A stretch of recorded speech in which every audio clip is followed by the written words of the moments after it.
warahmatullahi wabarakatuh. Halo anak-anak, bagaimana kabar kalian? Ketemu lagi dengan saya, Bu Atik, dalam materi mata pelajaran kimia. Kali ini kita akan belajar mengenai lambang unsur dan rumus kimia. Anak-anak, mari kita lanjutkan pembelajaran hari ini mengenai lambang unsur dan rumus kimia. Sebelum kalian belajar lambang unsur, terlebih dahulu harus tahu tentang apa itu unsur. Unsur adalah zat tunggal yang tidak dapat diuraikan lagi menjadi zat yang lebih sederhana.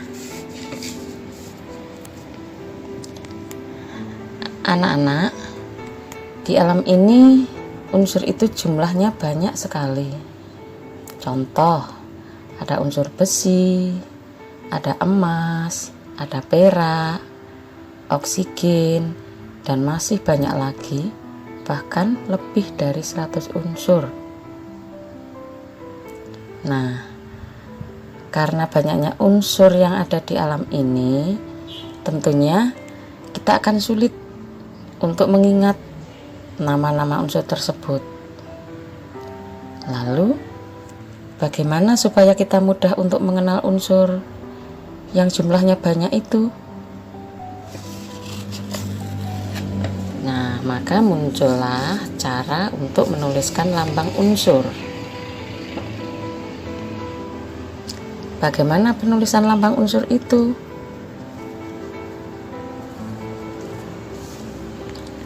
Ya, sejak zaman dahulu, para ahli kimia itu telah berusaha untuk memberikan lambang bagi unsur-unsur yang telah ditemukan. Namun, seiring dengan perkembangan zaman, maka penulisan lambang unsur juga mengalami perkembangan. Sehingga sampai sekarang, lambang unsur yang digunakan yaitu lambang unsur yang dibuat atau yang diciptakan oleh John Jacob Berzelius. Penulisan lambang atom yang diajukan oleh Berzelius itu menggunakan huruf abjad sehingga mudah diingat dan mudah dituliskan. Berikut lambang unsur menurut Berzelius. Cara penulisannya, yang pertama, suatu unsur dilambangkan dengan satu huruf yang diambil dari huruf awal nama Latin unsur tersebut dan dituliskan dengan huruf kapital. Cara yang kedua, jika terdapat dua atau lebih unsur yang memiliki huruf awal nama Latinnya yang sama, maka penulisan lambang unsur dapat dibedakan dengan menambahkan satu huruf yang berkaitan dengan nama Latin unsur tersebut dan dituliskan dengan huruf kecil.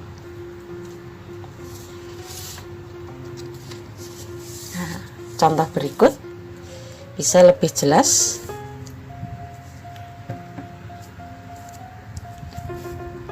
Misalnya di sini nama unsurnya ada nama Indonesia, ada nama Latin, berikut lambang unsurnya.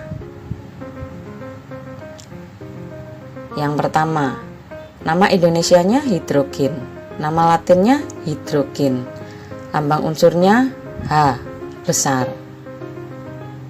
Berikut nitrogen, nama Latinnya nitrogen, lambang unsurnya N besar.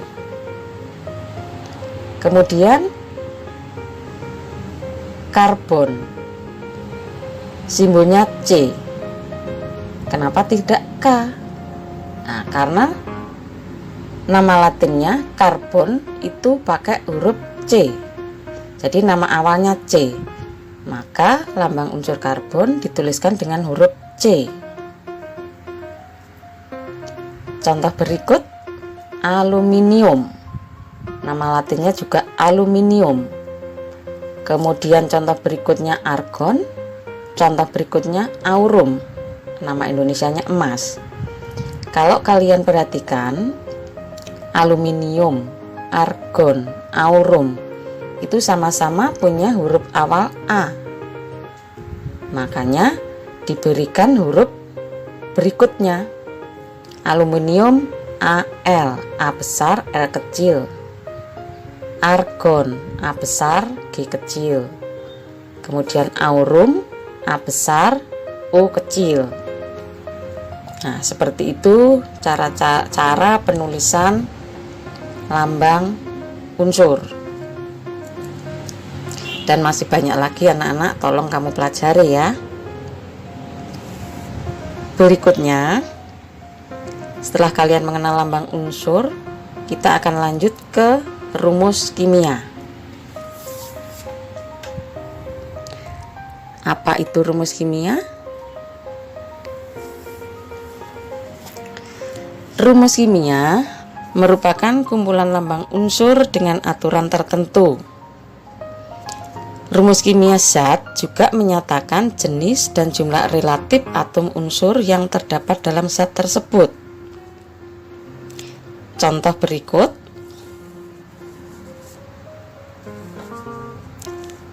Di sini nama unsur asam sulfat. Rumus kimianya H2SO4. Lalu berapa jumlah masing-masing atom dalam H2SO4? Di sini atom H-nya ada 2. Kemudian atom S-nya 1. Atom O-nya 4. H2SO4. H-nya 2, S-nya di sini 1, O-nya 4. Kalau 1 tidak perlu dituliskan. H2SO4. Contoh berikut, asam sulfat. Rumus kimianya CH3COOH. Jumlah masing-masing atomnya 2 atom C, 4 atom H, dan 2 atom O. Contoh berikut, glukosa. Rumus kimianya C6H12O6. Jumlah atomnya 6 atom C, 12 atom H, dan 6 atom O. Berikut pupuk urea. Pupuk urea itu rumus kimianya CONH2 2 kali. Jumlah atom masing-masing dalam urea 1 atom C, 1 atom O, 2 atom N, dan 4 atom H. Gimana anak-anak? Jelas ya?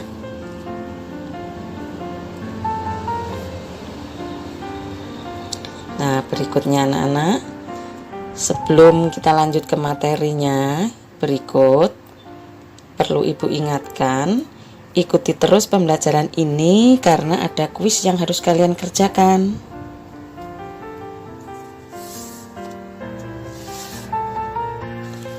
Selanjutnya, untuk rumus kimia, secara garis besar dibedakan ada rumus molekul dan ada rumus empiris. Nah, apa itu rumus empiris? Apa itu rumus molekul? Rumus empiris itu merupakan rumus yang menyatakan perbandingan paling sederhana dari atom penyusun senyawa. Sedangkan rumus molekul, rumus yang menyatakan jenis dan jumlah atom yang membentuk senyawa. Contoh, di sini bagaimana menentukan rumus empiris dari suatu senyawa. Contoh di sini, glukosa. Rumus molekulnya C6H12O6. Rumus empirisnya bagaimana? Di sini kalian lihat. Kalau rumus sederhana berarti dari rumus molekul ini dibagi dengan angka berapa yang sama, yang paling menghasilkan angka yang sederhana. Di sini C6, H12O6. Kalau kalian lihat, di sini bisa dibagi 6 semuanya. Sehingga rumus empirisnya menjadi CH2O. Demikian juga untuk butana. Butana itu rumus molekulnya C4H10. Kalau disederhanakan, ini bisa dibagi berapa? Kalau dibagi 4, 10-nya tidak bisa. Berarti ini sama-sama bisa dibagi 2. Sehingga C2H5. Ini rumus empiris dari butana. Berikut asam nitrat. Rumus molekulnya HNO3. Rumus empirisnya bagaimana? Kalau kalian lihat, HNO3 ini sudah tidak bisa disederhanakan lagi. Berarti rumus empiris sama dengan rumus molekulnya. Rumus molekulnya HNO3, rumus empirisnya juga HNO3. Berikutnya air. Rumus molekulnya H2O. Rumus empirisnya juga H2O. Jadi anak-anak, rumus molekul itu mungkin juga sama dengan rumus empirisnya. Nah, demikian anak-anak pembelajaran hari ini. Selanjutnya kalian kerjakan kuis berikut. Kamu buka link berikut ya. Ya, saya kira saya akhiri untuk pembelajaran hari ini. Jangan lupa kerjakan kuis. Akhir kata, wassalamualaikum warahmatullahi wabarakatuh.